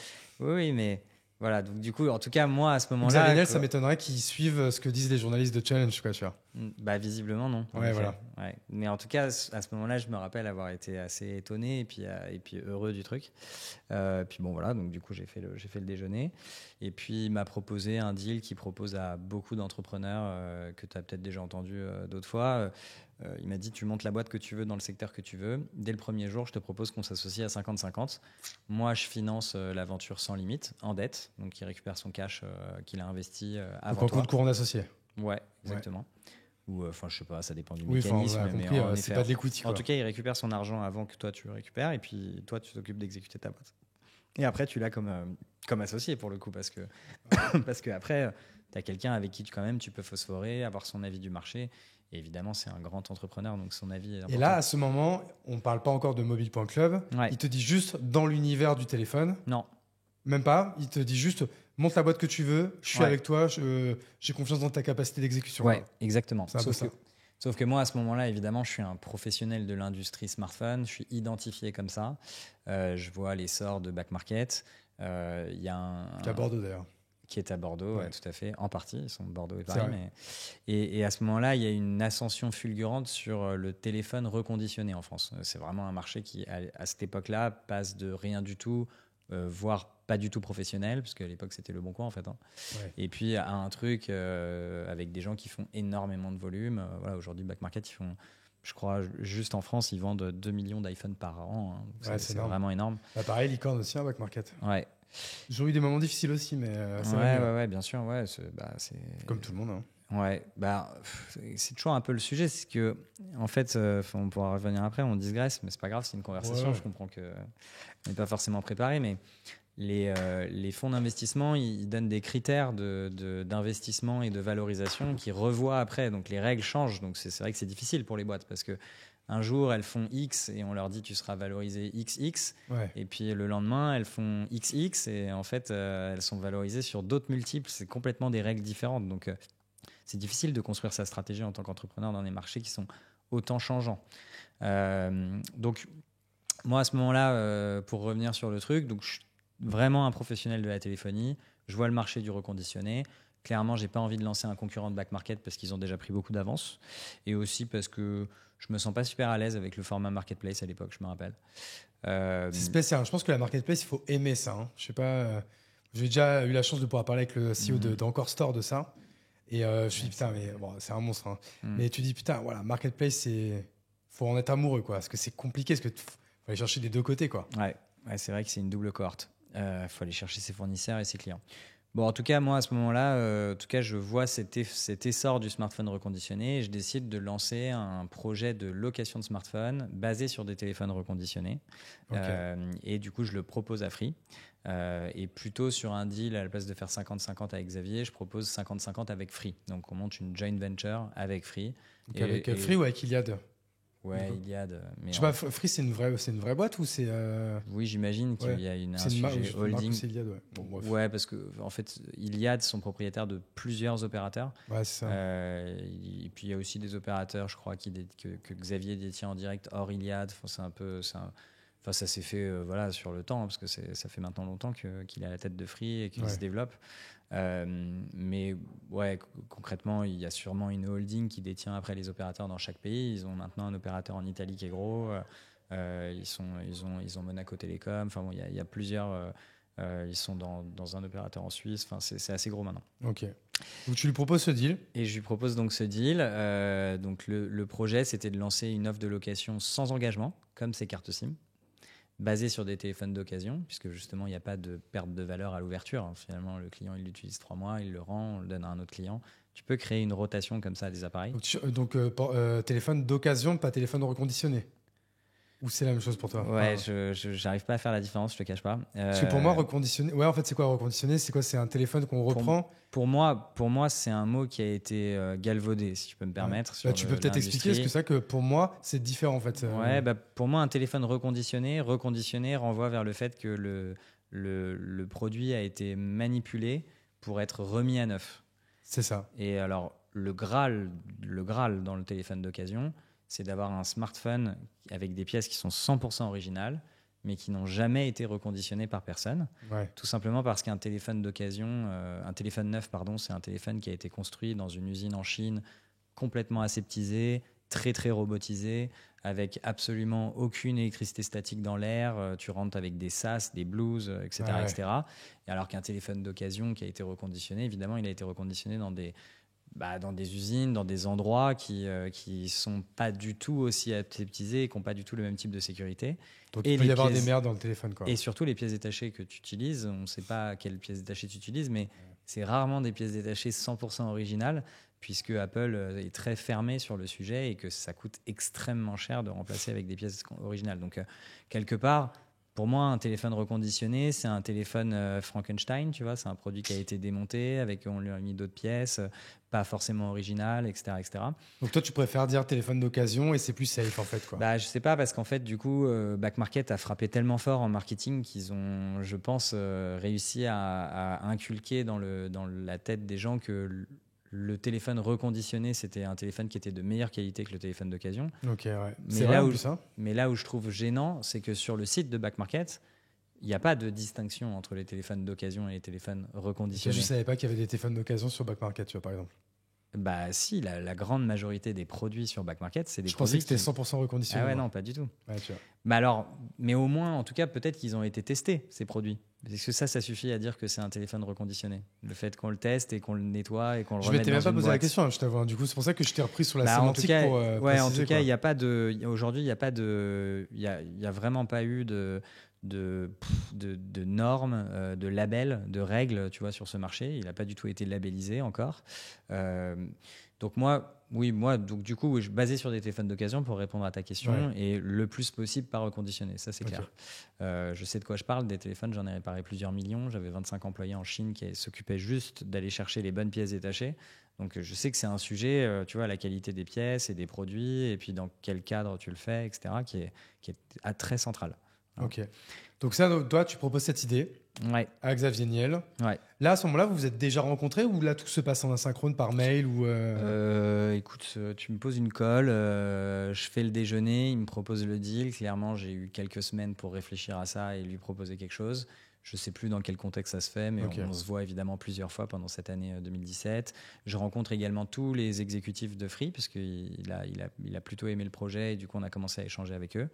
Et puis, pour plein de raisons, un peu opérationnelles, sûrement un petit peu politiques, et puis probablement aussi d'inadaptation, me concernant en tout cas en tant qu'entrepreneur, parce que je venais d'un métier où en fait, je levais de l'argent et j'exécutais mes propres idées et ma propre vision. Et c'est vrai que quand tu rentres dans un groupe coté, coté à l'époque, qui ne l'est plus, mais qui est un groupe qui est coté, qui fait 5 milliards d'euros de chiffre d'affaires, je crois, à l'époque, qui 400 millions d'EBITDA, tu vois, c'est littéralement un groupe qui produit 1 million de cash par jour, soirée, week-end compris, tu vois. Donc, si tu veux, toi, tu arrives dans une grosse machine, ils connaissent déjà bien leur process. Toi, tu peux arriver en disant vous faites pas bien ci, ça, mais bon, tu vois, le mec il te dit bon, écoute. Et pourtant, je sais pas. Alors, j'allais dire connaissant Xavier Niel, je connais pas du tout. Mais c'est quoi, il te promettait pas toute la liberté, la responsabilité que tu voulais ou quoi? Non, non, il fallait évidemment construire le projet avec les équipes de Free. Donc je comprends que philosophiquement, ça devait être un peu difficile en tout cas, à se projeter, on va dire. C'était un autre exercice pour moi. Et je ne suis pas sûr d'avoir été adapté à toutes les situations. Tu vois. Et puis, il y avait d'autres aussi contraintes qui existaient à l'époque. Et puis, du coup, on n'a tout simplement pas fait le deal. Et Xavier m'a proposé de me donner une autre idée. Enfin, il m'a proposé que je lui donne une autre idée pour qu'on puisse faire le fameux deal à 50-50 avec lui. Il m'a dit c'est plus simple si on fait un truc avec moi, tu vois. Moi, je suis un investisseur. Là, tu rentres dans un truc, opérationnellement, c'est autre chose. Et je lui ai dit écoute, j'ai trop travaillé sur ce projet et je préfère le lancer en tant que marque indépendante et casser notre deal à 50-50. Et à ce moment-là, il m'a dit bah ok, c'est parti. Mais si tu le souhaites, je serai là à tous tes tours de table pour te financer. Ça a été le cas d'ailleurs. Parce que je crois que tu as une particularité. À ta première levée de fonds, tu as levé quand même beaucoup, je crois, et en full BA, non, c'est ça? Et ce qui était quand même assez, je crois, assez... Non, ça a été plutôt les levées d'après. Parce qu'au début, levé full... Non, on a levé très peu d'argent au début, enfin très peu d'argent. Encore une fois, pour les auditeurs, on crée des projets qui sont quand même des projets d'envergure, donc peu d'argent, il faut quand même remettre aussi dans le contexte. Mais donc, on a levé 1 million d'euros avant de commencer, avec une dizaine de business angels. Okay. On a lancé le site, les précommandes, et puis on s'est rendu compte qu'on avait une traction qui était assez forte et du coup qu'on allait avoir besoin de cash assez rapidement. Donc très vite, j'ai levé 2 millions supplémentaires avec les mêmes investisseurs et quelques nouveaux. T'as qui là à ce moment-là avec toi, s'il y a des noms que tu peux donner? Les usual suspects, tu vois, les Antoine Martin, j'ai Jean en direct, évidemment Xavier, Alexandre Yazdi, le mec de Voodoo, j'ai les mecs de chauffeurs privés, j'ai les trois. Ouais, ok, t'as toute la. Oui, voilà, c'est un peu T'as cette... toute la clique de l'époque quoi, qui est encore dans le game aujourd'hui, mais Ouais, bien sûr. à l'époque, c'est ce qui se fait presque de mieux. J'ai mon réseau finalement, donc en fait, c'est beaucoup d'entrepreneurs qui ont la trentaine, qui ont eu la chance de beaucoup mieux réussir que moi ces dernières années et qui du coup ont du cash à déployer dans des copains qui trouvent valables professionnellement. Ouais. Donc ça s'est fait un peu comme ça. Donc on a pu lancer la boîte en 2018 en tant que marque indépendante, déployer notre modèle. Après on a levé énormément de dettes parce que moi je fais un métier de financement, donc je fais de la location de smartphone. Donc moi je dois acheter un produit 800 euros pour après collecter 30 euros par mois aux clients. Donc, toi, c'est quoi la durée t'étais rentable sur un téléphone au bout de combien de temps? Alors rentable dès le premier jour, mais le modèle non, parce que tu dire, de non cash. Tu dois l'acheter avant, non? Oui, mais j'ai toujours plus de mais loyer. tu finances, ouais, ok, ouais. J'ai toujours plus de loyer que la perte de valeur de l'appareil sur la période. Okay. Donc en fait, à n'importe quel moment, si la location s'arrête, le téléphone il a encore une valeur. J'ai forcément plus de marge que mes coûts, quoi. Sinon ça veut carrément que mon modèle il tourne pas. Donc pardon. En vision rentabilité dès le premier jour, en vision cash à peu près 24 mois, mais c'est pas forcément un ratio très intéressant à utiliser. Ouais, ok. Et donc du coup, tout de suite, tu lèves assez rapidement, 1 million, puis 2, là quand même, je crois assez vite, hein, dans la première année. Ouais. Dans les 12-14 premiers mois, quoi. Ouais, c'est ça. Et moi, je me rappelle très bien de cette époque, traction tout de suite. La marque cool, mobile.club, c'est aussi le site internet, hein, si les gens veulent aller voir. Tout à fait. Je me rappelle en plus les suites by Kimono, suite bouclette, vous faites partie des premiers à qui on fait ça. Ah, c'est beau. Parce que ça, tu sais qu'il y a une histoire marrante quand même là-dessus, c'est que quand avec Olivier et The Family, on se met d'accord pour lancer Kimono, et en fait aujourd'hui, au début, avec une première brique qui est le textile personnalisé, qui sera le premier élément de culture. Ouais. Quand on en parle la première fois, donc on est en 2016, on se dit il y a quelque chose qui est en train de se passer, les boîtes commencent vraiment à se brander ou quoi. Et celui qu'on prenait toujours en exemple, et pourtant je te connaissais pas, donc moi je t'appelais le mec de Save, parce que je te voyais chez BFM ou quoi. Tu étais le seul en 2016 à te pointer chez BFM avec un suite avec marqué Save. Ouais. Et je me rappelle que je t'avais contacté à l'époque sur Facebook, parce qu'à l'époque il n'y avait pas Instagram, et on se contactait pas sur LinkedIn en 2015-2016. Et moi je me disais putain, mais je savais qu'il y avait énormément d'employés. Je me dis ça peut être la commande de l'année. Et je me rappelle qu'en plus tu m'avais demandé de contacter l'un de tes salariés, qui est ton pote, Hugo Sayas. Ouais, bien sûr. Et avec qui, après, on avait un petit peu bossé chez Kimono pour faire les objets. Et même la boîte, ils voulaient l'appeler Kito. Ouais. Et tu sais que du coup, 7 ans plus tard, chez Kimono, quand il y a une commande de goodies, on appelle ça le nom de code, on appelle ça une commande Kito. Voilà. Sympa. Comme ça, voilà, la boucle est bouclée, c'était pour te redire ça, quoi. Donc voilà, je sais plus où est-ce qu'on. Non, mais du coup, j'ai dérivé sur. En fait, on est au début. Vous faites deux petites levées, ouais, voilà, deux petites levées. C'est là que j'ai parlé du suite bouclette. Vous étiez notre première commande de suite avec la broderie bouclette mobile.club. Ouais. Là, moi, à ce moment-là, si tu veux, mon projet quand même entrepreneurial, il est quand même teinté de l'expérience Save, et l'objectif c'est pas forcément d'aller lever énormément de capital pour brûler beaucoup cet argent et générer des croissances qui sont vraiment je pense que ça t'a fait un peu les pieds, donc là tu réagis un peu différemment, quoi. C'est pas spécialement que je veux plus lever beaucoup et être très agressif en tant qu'entrepreneur, c'est plutôt que j'avais besoin, au moins pour cette deuxième aventure, au moins pour ces années après Save, de rassurer mes employés, de rassurer mes investisseurs, de montrer qu'on était quand même capable de sortir un modèle rentable, etc., etc. Et donc, c'est vrai que voilà, on a quand même été assez timide sur la croissance pendant les 3 premières années. Moi, j'ai estimé qu'on avait aussi besoin d'avoir beaucoup de métriques clés pour s'assurer de faire un travail rentable. Donc, il y a beaucoup de paramètres différents en fait, dans notre métier. Le coût auquel tu touches ta dette, la sinistralité de ton parc locatif. Toi, c'est un métier de finance en fait, que tu fais un peu. Ouais, c'est vraiment un métier de pilotage très fin. Et tu peux, sur certains paramètres, soit gagner beaucoup d'argent, soit perdre beaucoup d'argent. C'est vraiment énorme les différences. Donc, en fait, d'ailleurs, on a beaucoup itéré sur le modèle de Mobile Club. On a commencé sans engagement. Après, on a proposé plusieurs types d'engagement. Du sans engagement, du 12, 18, 24 mois. Là, aujourd'hui, on propose une seule offre, c'est 20 mois. Donc aujourd'hui, voilà. Donc avec vous, là, aujourd'hui, si on va va sur mobile.club, pardon, on est obligé de s'engager sur un peu moins de 2 ans. Sur 20 mois, ouais, Ouais, exactement. En fait, on s'est rendu compte que l'engagement n'était pas du tout un sujet pour nos clients. Et donc, voilà. Ouais. Par contre, le sans engagement avait tendance à nous amener des clients qui en fait concevaient notre offre comme une offre en fait de téléphone de prêt court terme. Ouais, ok. Genre, j'ai mon téléphone en réparation, je vais prendre Mobile Club pendant 2 mois et après je vais renvoyer le téléphone. Mais en fait, à 30 € par mois, on n'avait absolument aucun modèle économique en fait enfin, on pourrait louer 2 mois, mais pas 30 €, tu vois. Il y a Oui, pas de parce qu'en modèle fait, économique. quand même, vous avez des frais internes de setup Bah ouais, bien l'ouverture sûr. d'un nouveau client qui est inhérente que le mec qui reste 2 mois ou qui reste 2 ans, quoi. Exactement. Donc, ok, donc c'était pas Mm. rentable à ce niveau-là. Ok. Donc voilà, on a beaucoup itéré. Puis là, aujourd'hui, du coup, on a ce modèle-là. Alors, du coup, tu faisais probablement référence à la dernière levée de fonds qu'on a fait en 2022. Ouais, qui est récente, ouais. Ouais, on n'a pas trouvé de fonds. On a d'abord cherché pas mal de fonds sur le secteur, dans l'industrie pour pouvoir nous accompagner. On n'a malheureusement pas réussi à trouver un investisseur fonds. Comment tu l'expliques? 2022, année c'est la pire, absolument ouais. catastrophique pour l'investissement. Nous, on a un sujet, je pense, qui intéresse pas énormément les fonds. On va pas se mentir, hein, la location de smartphone aujourd'hui, c'est pas du tout dans ce que cherchent les fonds. Ouais, mais bon, avec du coup, ça reste quand même un cousin peut-être un peu éloigné d'un back market ou quoi, qui était valorisé à 1 milliard ou quoi. Enfin, non, même pas, tu penses? Non, pas du tout. Back Market, c'est un modèle 100% plateforme. Il voit jamais un téléphone. Ouais. Toi, tu t'estimes comme une boîte B2B ou consumer? Ou c'est un mix des deux? Ah non, on est B2C. Oui, tu fais référence peut-être au fait qu'on ait une partie pour les pros, c'est ça? Moi, oui, vous avez quand même une partie sur les pros. Est-ce que c'est négligeable aujourd'hui ou c'est une Ouais, grosse part? c'est 15% à peu près seulement de notre activité. Ouais, ok. Non, c'est vraiment B2C. Pas si négligeable, mais oui, c'est petit par rapport au reste, quoi. Ouais. Et c'est quoi ta vision? C'est que vous allez cette part de 15% va baisser ou c'est quelque chose qui peut grossir?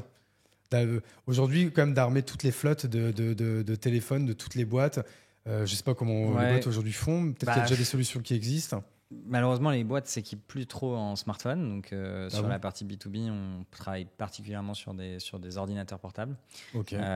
Après, nous, on a une catégorie de clients qui est plutôt de la TPE-PME. D'ailleurs, on fonctionne parfaitement pour eux parce qu'on a un modèle très flexible, on est facile, les offres ont beaucoup de sens. Après, quand tu commences à arriver sur des grosses flottes, là, ils n'ont pas besoin de service en fait. Ils ont juste besoin du financement, mais le financement, ils l'ont auprès de leur banque pour rien du tout. Donc en fait, c'est là que sur le B2B, tu vas être. Vous faites aussi des Mac, vous faites tout ça? Ouais, Mac, tablette. Tu vas être comme un Click ou un Fleet, par exemple? Exactement. Vous êtes concurrent avec eux, ok. Alors, on va être assez proche d'un Click dans le modèle économique, assez éloigné d'un Il Fleet. y a Louis qui vient demain, tu vois. Ah ouais, très sympa. Bon, on a eu petite passe il y a quelques années où on leur a proposé de les racheter.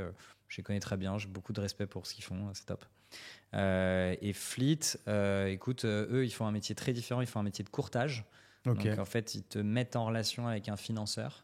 Et donc, toi, après, tu te retrouves avec une banque, en fait, on va dire, qui te prélève. Alors que Click et Mobile Club, nous, on fait le métier de financement, c'est très opérationnel. Ok, là, ça se rapproche plus. Parce que Click, eux, c'est très B2B. Alors, par contre, ouais, eux font que du B2B. Nous, on est concurrents. Quand vous avez plus un ADN B2C de base. Ouais, on est concurrents que sur une partie de notre activité. D'ailleurs, bon, on fait beaucoup plus de volume que ces boîtes-là. Hein. Okay. En B2C, on va dire qu'il y a une profondeur de marché qui est vraiment très impressionnante par rapport au B2B.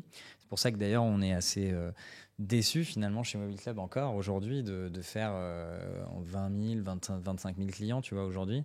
On se rapproche plutôt des 30 000 même d'ailleurs.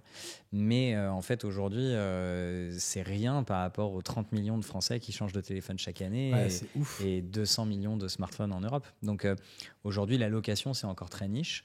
Ce l'était en 2018 quand on a lancé, mais moi, je m'attendais à ce que le marché s'ouvre plus vite que ça. Je t'avoue que moi aussi, quand tu avais monté à l'époque, je pensais que ça irait plus vite. Ouais. Donc aujourd'hui, on est le leader sur le secteur, mais bon, on est le leader avec une part de marché qui est petite par rapport à l'achat. Et j'ai bon espoir que ça se débloque beaucoup plus dans le futur. Donc c'est vrai que les volumes à faire en B2C, selon moi en tout cas, ils sont beaucoup plus importants. Ok.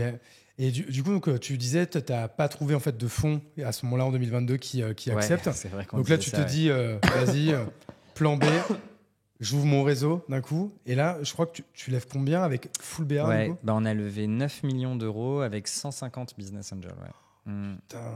Ouais. Mais ça, en termes de Mais en fait, alors déjà, la perf, elle est quand même assez originale et assez ouf. Mais même, c'est-à-dire que toi, tu t'es tapé un roadshow avec 150 personnes Ouais, à les convaincre. surtout que je venais des fonds et comme on va dire, j'ai des bonnes introductions auprès des fonds, je connais bien l'écosystème, tout le monde avait envie en fait de nous parler et de découvrir un peu le dossier. Donc je me suis un peu laissé embourber dans un roadshow fonds qui a pris au moins, j'ai dû faire une centaine de meetings avec des fonds quand même. Waouh. Jusqu'au moment où Jean m'a dit, écoute, les fonds d'investissement, Damien, c'est pas les Pokémon. Hein.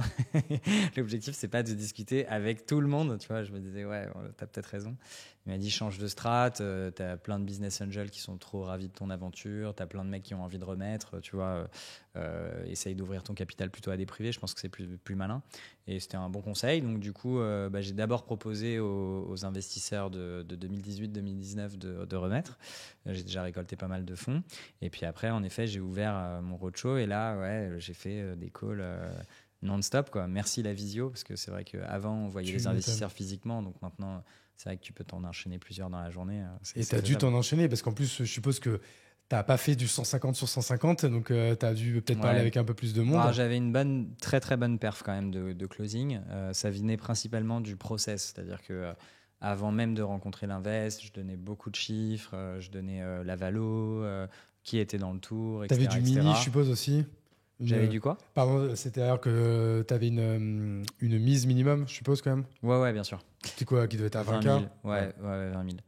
Et en fait, après, une fois que tu as, on va dire, bien séquencé ta levée avec des gens qui sont, avant de prendre le call, qui sont déjà bien conscients, tu vois, du deal potentiel, ça permet déjà d'écrémer tous les gens qui vont regarder le dossier, qui vont dire « Ah non, moi, c'est pas mon truc parce que j'investis pas assez de valo, pas dans ce secteur, etc., etc. » Donc, ça permettait déjà de s'assurer que quand il y a un call, ce soit un call qualifié, quoi, tu vois.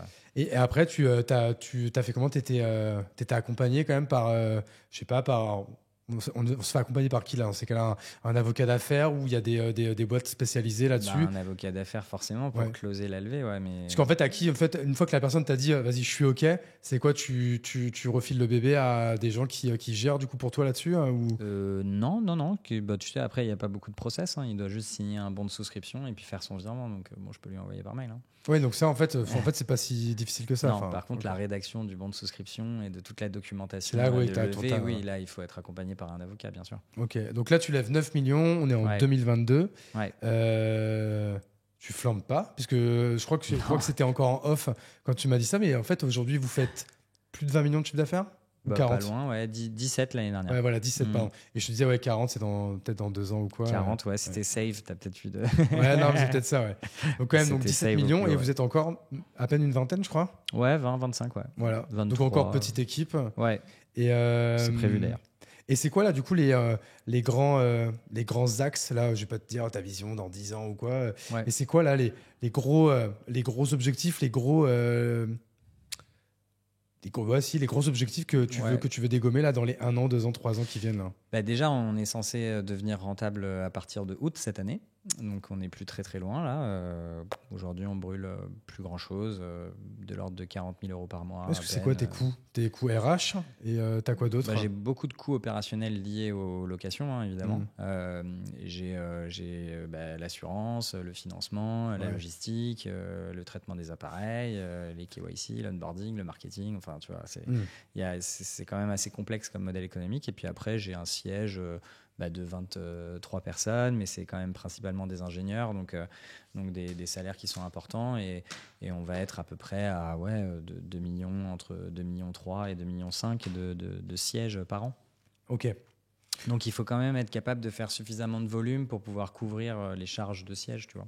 Donc la renta du coup très, très loin. Prévue pour août, enfin grosso modo cette année, quoi, d'ici la fin de l'année. Et ensuite, c'est quoi l'idée? Tu vas avoir besoin peut-être de relever pour réaccélérer plus fort. Enfin, qu'est-ce que tu as en tête ou ce ne sera pas obligatoire? Dans les conditions de marché actuelles, il n'y a pas spécialement besoin parce qu'il n'y a pas une traction complètement folle sur le marché. Ouais. Moi, je reste très confiant sur la location dans l'avenir. Maintenant, aujourd'hui, le modèle que nous, on a construit, pur e-commerce, plus B2B, etc., ça ne fait pas des volumes de fou. D'ailleurs, en fait, j'ai passé beaucoup de temps quand même à m'informer sur le marché. Il n'y a pas une seule boîte en Europe, de toute façon, qui fait beaucoup de volume. Donc, le modèle qu'on a construit, et malheureusement, j'ai un peu envie de dire, il existe. C'était peut-être un peu en avance, quoi. Il est peut-être un peu en avance. En tout cas, il est là. On est très identifié sur ce secteur. On est une des boîtes majeures de ce business. Voilà, j'estime qu'on a fait une grosse partie du travail. Et puis, cette année, on a également quand même un autre projet qui est assez fort, c'est qu'on démarre un partenariat avec un opérateur. On mais va ça, en être plus, je crois distribué par un opérateur télécom. Je t'avais entendu en fait en parler, je sais plus chez qui ou qui t'avait posé la question. Et je crois qu'à l'époque, tu disais, bon, on discute éventuellement, mais c'était pas encore neuf. Ouais, non, ça a été signé. On l'a annoncé en août dernier. Et c'est qui du coup? C'est La Poste, donc, Ok. qui est le plus gros MVNO français. Donc, il faut comprendre que dans la galaxie des opérateurs, il y a 4 MNO qui sont les opérateurs majeurs, Ok.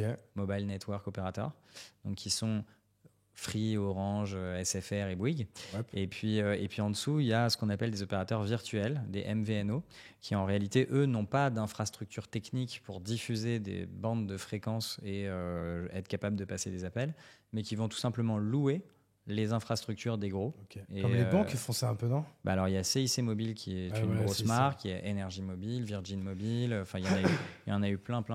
Et La Poste, ils ont quand même 2,3 ou 2,4 millions de clients, donc c'est le plus énorme. gros, c'est le plus gros du marché.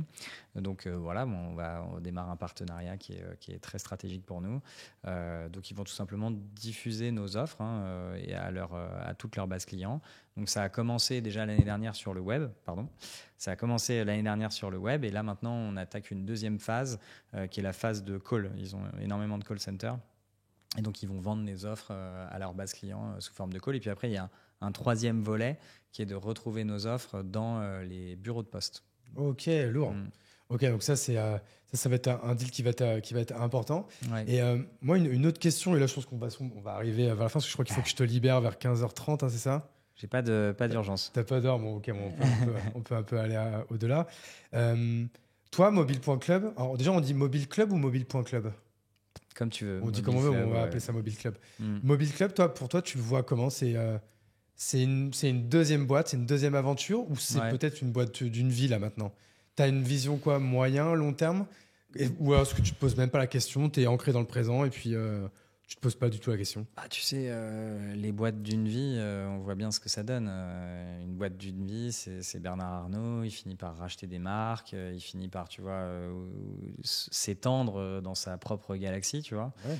Un Xavier Niel, voilà, on connaît en France Free, mais en réalité, il s'est étendu en tant qu'opérateur sur beaucoup de choses. Ouais. D'ailleurs, Free, ça n'a pas du tout démarré sur le mobile, ça a démarré sur la box, la fibre. Puis avant, lui, il était dans le Minitel même avant. Donc, Ouais, mais je parle de Free. Tu vois, Free, tu vois, en termes de boîte, bon, ça a commencé avec la DSL, après la fibre, la box, le triple play, puis maintenant après le mobile, puis après il s'est étendu dans d'autres. Moi, je suis très à l'aise à continuer cette aventure peut-être pour toute ma vie, mais je sais très bien que le site internet tel qu'il existe, Mobile Club, ça va pas être ça toute ma vie. Tu vas faire d'autres choses que de la location de mobile d'occasion, quoi. Peut-être que par opportunité, on sera amené à faire des rachats, tu vois, à développer ce business et à en faire un groupe, tu vois. Pourquoi pas? Je suis assez chaud sur le projet. Moi, pour l'instant, je suis plutôt dans les contraintes opérationnelles de tout de suite ce que j'ai. Je n'ai pas encore une boîte, tu vois, qui produit des millions d'euros de bénéfices et qui me permettrait de développer, tu vois, de manière tentaculaire comme je le voudrais, tu vois. Ouais, de faire du M&A, de faire du M&A, du rachat de boîte et de la croissance externe. Ça fait 5 ans, c'est une deuxième aventure, on fait quasiment 20 plaques de CA, on sera probablement rentable cette année. Voilà, tu vois, on a quelques milestones identifiés. J'ai envie de dire, en tout cas, je suis très à l'aise en tant qu'entrepreneur à prendre mon temps. C'est vrai que aujourd'hui, on est un peu dans une mouvance sociale du tout de suite, tu vois, d'agressivité, etc. Mais moi, c'est vrai que finalement, quand je regarde les plus grandes réussites qu'on a dans ce pays, c'est pas forcément des gens qui ont été très agressifs, vite, tout de suite. Oui, ils ont peut-être vendu leur boîte et gagné de l'argent, mais finalement, je trouve que les réussites les plus identifiables, en tout cas en France, les plus inspirantes probablement, de manière commune pour tout le monde, c'est des gens qui en fait ont pris leur temps, qui ont construit le truc petit à petit. Et voilà, peut-être que ce sera avec Mobile Club, peut-être que ce sera avec une prochaine, peut-être que Mobile Club ce sera un pied à l'étrier pour démarrer tout de suite un truc beaucoup plus gros. Je sais pas, tu vois, mais c'est un peu comme l'histoire du cash out en 2015, tu vois. Ok, j'ai fait un cash out, ça m'a aidé un petit peu à faire des invests, à acheter un appartement. Mobile Club, ce sera probablement une prochaine étape, tu vois, mais je suis à l'aise à comprendre que de toute façon, il y a un chemin, tu vois. Et ça, d'ailleurs, quand tu rencontres des entrepreneurs d'un calibre vraiment impressionnant, tu vois, comme justement Xavier Niel, tu te rends compte que voilà quoi, c'est le mec, c'est un mec du coup très emblématique, très charismatique, très malin, tu vois, puis c'est toute une galaxie, tu vois. Donc en fait, tu te rends compte que si le goal c'est de devenir ça, tu te rends compte que de toute façon, voilà, c'est l'histoire d'une vie, il y a des étapes. Donc je suis très à l'aise à prendre mon temps et un peu moins agressif start-up en mode vas-y, je lève, je vends, tu vois, je suis un peu moins là-dedans. Ok, de toute façon, je pense que de moins en moins de monde va être comme ça, de manière conjoncturelle, on va dire. Bah écoute, j'en sais rien parce que heureusement, ce n'est pas toute l'industrie financière. Il y a beaucoup d'autres types d'investissements et beaucoup d'autres types de fonds. Mais ce qui est le plus, les financiers les plus visibles dans l'entrepreneuriat aujourd'hui, c'est les venture capital, donc qui sont ces fonds qui investissent dans des sociétés qui ne sont pas rentables, mais en très forte croissance, qui vont investir des très gros montants sur des valorisations qui sont très élevées. Eux, en fait, leur modèle d'investissement, c'est l'agressivité extrême, tu vois. Et année après année, tu vois, toi, tu me dis, j'ai l'impression que maintenant, on est de plus en plus dans... Mais non, l'industrie venture, elle est de plus en plus agressive. Enfin, moi, j'entends des choses aujourd'hui que j'ai entendues dans mon roadshow en 2022 que je n'entendais pas en 2014-2015. Okay. Moi, j'ai eu des associates qui étaient des gens qui avaient 21, 22 ans, genre sortis d'école, qui me regardaient droit dans les yeux et qui me disaient « Explique-moi comment tu peux faire une décacorn en 3 ans ». Donc une décacorn, pour ceux qui nous écoutent, c'est une boîte qui est valorisée plus de 10 milliards d'euros. Donc en France, il n'y en a pas. Il n'y en a pas encore en France, non, c'est ça. Donc en France, il n'y en a pas. Ce sera probablement dans le futur. J'espère que parmi nos licornes, on a des boîtes qui survivront encore à ces valorisations. Je ne sais pas laquelle est la mieux valorisée là, en ce moment-là. La mieux valorisée lors de leur dernier tour de table, je crois que c'est Back Market, qui était la licorne la plus valorisée. C'était à quoi? Ils étaient à 5 ou 5 4,5, je crois, de mémoire. Il faudrait vérifier tout ça, mais voilà. Ouais. Mais c'est probablement pas aujourd'hui celle qui se valoriserait le mieux. Non, je pense pas. Donc, bon, voilà, la valo, encore une fois, on en a légèrement parlé tout à l'heure. Ouais. Donc, en fait, ce que je veux juste dire, c'est que j'ai pas l'impression qu'on est j'ai l'impression qu'on est dans l'effet inverse. C'est-à-dire qu'on cherche aujourd'hui, dans l'industrie startup, le plus agressif possible, avec des gens qui sont capables de déployer beaucoup d'argent et de renvoyer beaucoup de valeur, mais dans un instant très, très court. Et plus on est dans des ruptures technologiques, il y a eu le SaaS, il y a eu le Web3, là aujourd'hui on est dans l'IA. À chaque fois, c'est de plus en plus agressif. Tu vois, quand tu regardes la levée de Mistral, quand tu regardes OpenAI, on est vraiment dans un dans un phénomène qui s'accélère. Je dis pas que j'ai pas forcément envie de m'inscrire là-dedans, parce que quand il y a une traction marché, il faut aller la chercher et tout, tu vois. Je dis juste que là, aujourd'hui, dans ma deuxième boîte, par rapport à mon âge, mon expérience, je suis très bien dans ce que je fais et je suis très à l'aise dans le business que je fais, ouais. Ok. Je voulais finir par quelque chose qui a peut-être rien à voir avec l'entrepreneuriat. Allez. Toi, tu fais beaucoup de musique aussi, si je dis pas de bêtises. Un peu, ouais. T'as été DJ. Bah, je peux dire que je suis toujours DJ. Tu fais, je crois, tu te produis encore, tu fais encore des. Ouais, j'aime bien. Ouais. Et tu le considères comme quoi? C'est quoi? Je suppose que c'est un hobby, évidemment. Mais c'est quoi? Tu le fais comme régulièrement? C'est toutes les semaines, tous les 15 jours, tous les mois? C'est quoi? Alors écoute, il se trouve qu'en ce moment, ma femme est enceinte. Donc, félicitations, voilà. Merci beaucoup. Ouais, premier. Ouais. Ah, ça va être une super aventure. Elle est rentrée dans le 5e mois. Ok, donc on est au milieu, tranquille. Ça va être un bébé de l'été. Ça va être un bébé un peu avant l'été. Un peu avant l'été. 30 mai, ouais. Et écoute, donc du coup, je te cache pas qu'en ce moment, j'ai un peu levé le pied pour rester auprès de ma femme et puis aussi accepter le changement de rythme que sera, tu vois, l'arrivée d'un bébé. Ouais. Même si j'ai clairement prévu de reprendre très vite. Et ma femme aussi, c'est une acharnée des sorties, donc c'est quelque chose qu'on partage beaucoup tous les deux. Donc pour le coup, on a vraiment prévu de récupérer une bonne partie de notre life après ça. Et c'est ce qu'il faut surtout pas abandonner. Moi, ce que je dis toujours, quand j'ai eu ma fille, les gens me demandent comment s'est passée ta vie. Bah écoute, en fait, ma vie a changé, c'est ouf. Ouais. Mais elle a changé en mieux, quoi. En fait, bien sûr. Faut surtout pas en fait tout chambouler, quoi. Ouais, après, il faut avoir aussi un peu de chance. Nous, j'avais la chance d'avoir ma mère qui était à côté, donc ils pouvaient souvent quand même la garder. Les parents de ma femme sont à 1 heure de route, donc tu pouvais sur des week-ends, tu pouvais sur des choses comme ça. Cool, Mais pareil, il faut surtout continuer à sortir, amener les enfants partout, les habituer au bruit, les habituer au changement, les habituer à plein de trucs, quoi. Enfin, faut les habituer à ton mode de vie, en fait. Exactement. Et donc, écoute, du coup, en ce moment, j'en fais un petit peu moins. Mais sinon, historiquement, sur les 3 dernières années, je fais entre 10 et 12 dates par an. Ah, pas mal quand même. Oui. Une par mois, tu vois. Donc c'est pas si négligeable que Donc, ça. ouais, j'essaye de jouer à chaque fois dans des clubs à Paris pour ne pas avoir à voyager pour mes dates. Parce qu'il n'y a rien de plus fatigant que de prendre un avion, de se retrouver dans une boîte de nuit jusqu'à 8h du matin, hôtel, truc, re-avion, machin. Enfin, j'ai pas envie non plus que ça vienne trop fatiguer mon quotidien. Et puis surtout, je prends pas forcément plus de plaisir à aller jouer ailleurs.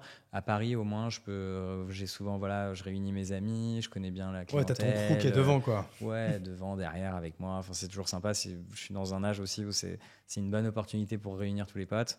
Et du coup, concrètement, je joue un peu dans tous les clubs techno, underground, mélodique, tu vois, à Paris, quoi.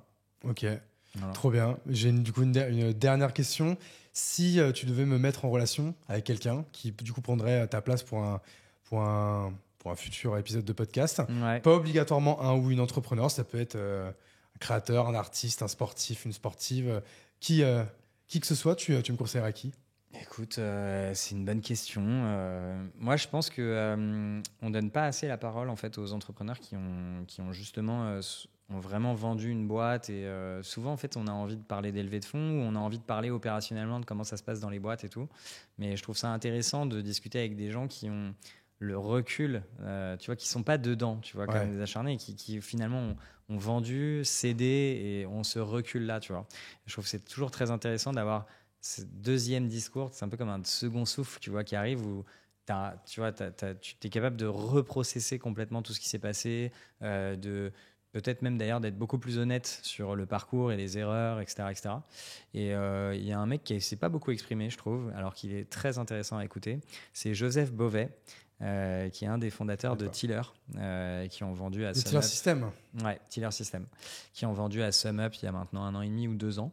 Donc là, il est chill, tu vois. C'est vrai qu'on n'en parle plus beaucoup de Tiller System et tout. En fait, pourquoi je les voyais beaucoup, c'est nous, c'était l'un de nos meilleurs clients chez Ouais. Kimono.